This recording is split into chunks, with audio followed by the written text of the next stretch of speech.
Assalamualaikum warahmatullahi wabarakatuh. Oke, kita lanjut lagi. Ya, masih di chapter 12, Social Insurance. Oke, jadi kita lanjut aja langsung ke Expected Utility Model ya. Jadi Expected Utility Model ini kalau di bahasa Indonesia kan berarti kayak semacam apa ya?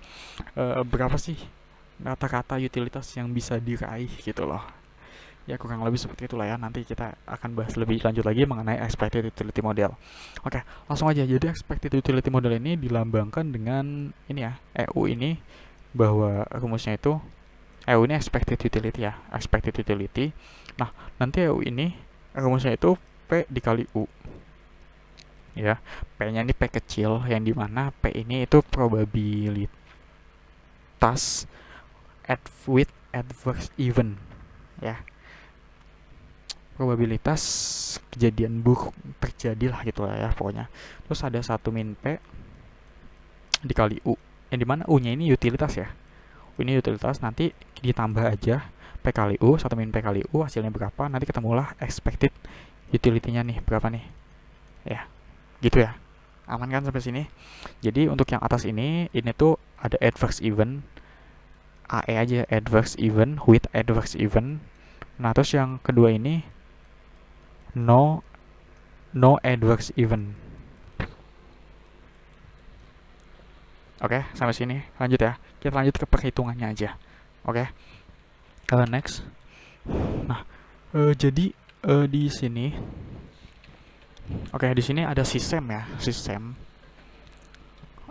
Sistem ini ya, dia itu memiliki peluang untuk get hit by a car. Jadi dia itu ada kemungkinan tertabrak lah gitu ya, semacam kayak tertabrak oleh mobil. Mungkin dia lagi nyebrang jalan atau gimana.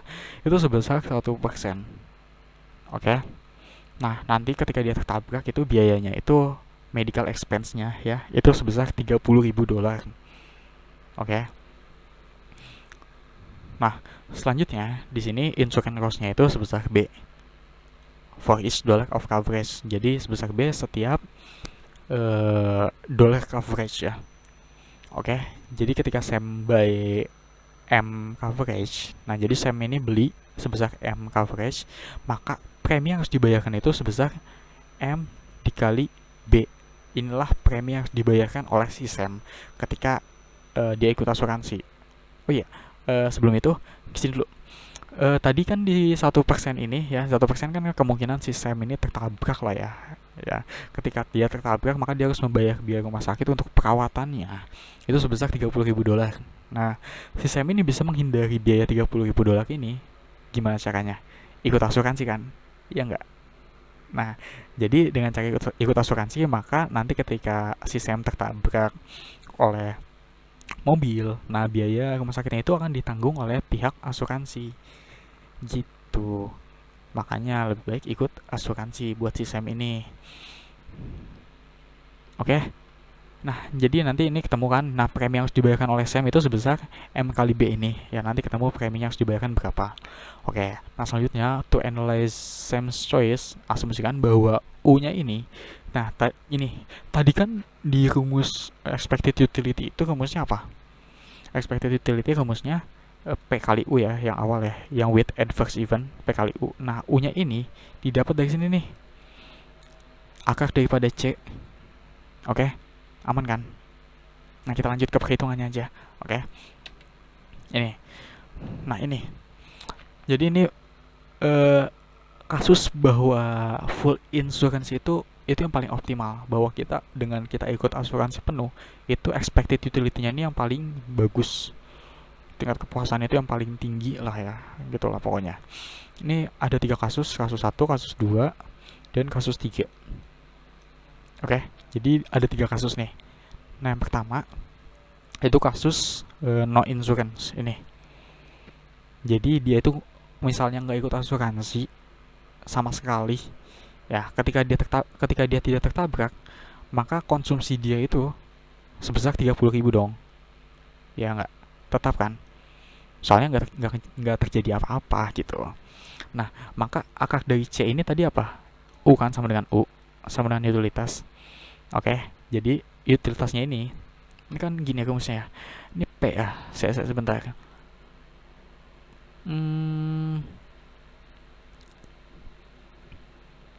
Ini tuh U-nya ya, yang U-nya nggak sih? Ini U, terus ditambah sama,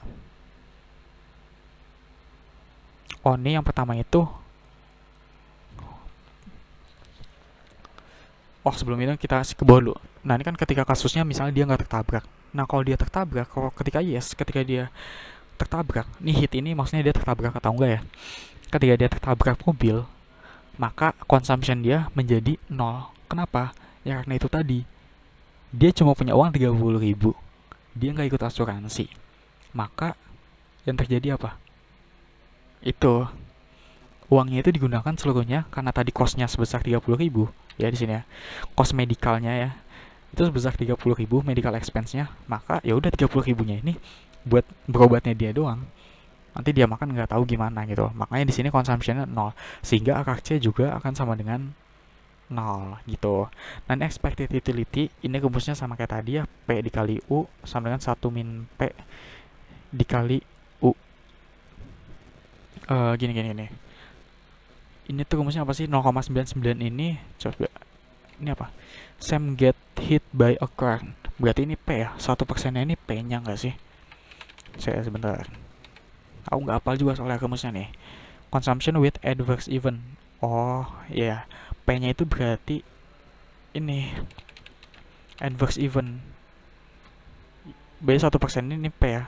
Kali U juga. Ini 1 min P. Gini ya. Ini rumusnya itu kurang lebih seperti ini. Oke, nah nanti kita masukin di sini nih. Nah, adverse event. Oke, jadi yang pertama ini no adverse event, ini no adverse event ya. Nah ini itu ketika tidak tertabrak ya, dan ini ketika tertabrak. Coba saya sini, aku ubah dulu, aku kan kasih warna yang lebih api. Nah, nih, ini itu no adverse event. Nah yang ini ada adverse event. Oke. Oh gini ya, supaya lebih enak aja sih, nggak gimana-gimana. Oke, jadi pertama di sini kita hitung expected utility-nya. Nah, di sini 0,99.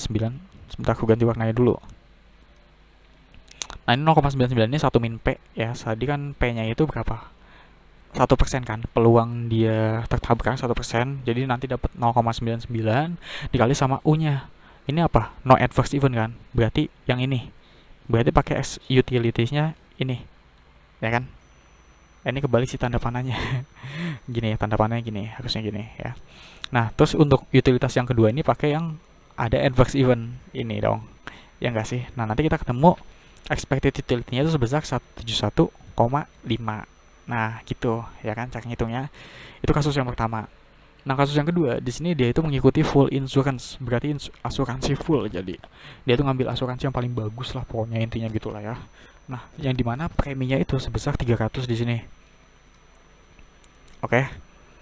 Premi yang dia bayarkan itu sebesar 300. Nah, uang dia itu semula itu kan default uang dia itu 30.000 kan. Ya nggak sih, sesuai ini 30.000. Nah, karena dia bayar asuransi 300, maka uang dia berkurang 300 dong untuk konsumsi. Berarti 29.700. Ya nggak? Oke. Nah, ketika dia tidak tertabrak, maka consumption dia tetap kan 29.700 karena 300-nya itu dipakai buat bayar asuransinya itu tadi, buat bayar preminya itu. Nah, sampai sini nanti kita ketemu nih utilitasnya. Tinggal diakarin aja, akar C 172,34 lah, dapat segini lah pokoknya ya. Nah, terus ketika dia tertabrak, consumption dia nggak berubah nih, tetap 29.700. Nah, inilah yang dikatakan dengan consumption smoothing gitu loh. Jadi ketika terjadi sesuatu, maka konsumsi kita itu nggak berubah gitu loh. Nah, kenapa nih konsumsinya nggak berubah? Karena apa? Karena dia full insurance. Karena dia ikut asuransi. Jadi seluruh biayanya itu ditanggung. Kan tadi biayanya berapa? Biaya 30.000 kan. Seluruh biayanya itu ditanggung sama pihak asuransi. Makanya consumption dia masih tetap 29.700. Nah, itu. Sehingga utilitasnya juga sama aja nih. 172. Ya kan? Nah, nanti kita hitung sama kayak atas tadi expected utilitasnya kita dapat sebesar 172,33. Lebih tinggi kan dari no insurance. Nah, gimana dengan yang partial insurance? Nah, yang partial insurance ini bisa kita lihat. Jadi dia itu asuransinya ngambil yang agak nggak jelek sih, yang lebih bawah lagi lah daripada full insurance lah. Intinya yang kelas-kelas biasa-biasa aja gitu lah, ibaratnya gitu ya. Nah, ketika nggak terjadi sesuatu, oh ya, untuk partial insurance ini, di sini preminya kan kalau tadi full itu kan 300 kan. Kalau partial berarti di sini anggapannya setengah lah ya, setengahnya. Jadi dia bayar preminya itu 150. Nah, maka tadi kan default uangnya dia itu 30.000. Nah, ketika dibayar 150 untuk insurance, maka sisanya 29.850 ya kan untuk konsumsi dia. Ini ketika tidak terjadi apa-apa. Karena 150-nya udah dibayarin buat asuransi. Nah, sehingga akar C-nya, utilitasnya itu 172,77. Nah, untuk selanjutnya, ketika dia misalnya kena tertabrak ya, yes, maka consumption dia, karena dia partial insurance, tadi cost buat rumah sakitnya berapa? 30.000 kan? Karena partial, berarti perusahaan itu cuma bisa nanggung sebesar setengahnya. Karena dia ikutnya yang partial, bukan yang full. Nah, itu ya. Berarti yang ditanggung itu sebesar 15.000. Maka dari itu 29.850 dikurangi sama 15.000, maka dapat 14.850. Ini konsumsi dia ketika dia tertabrak dan mengikuti partial insurance. Oke. Nah, nanti dapat expected utility-nya itu sebesar 172,26. Ini bisa dilihat yang lebih tinggi mana expected utility-nya. Yang lebih optimal berarti ini kan. Makanya ikut asuransi yang full ini lebih bagus gitu. Oke, paham kan sampai sini? Nah, ini kasusnya kurang lebih sama kayak tadi lah ya. Oke, sampai sini dulu. Nanti kita akan lanjut di part yang selanjutnya. Oke, sekian. Wassalamualaikum warahmatullahi wabarakatuh.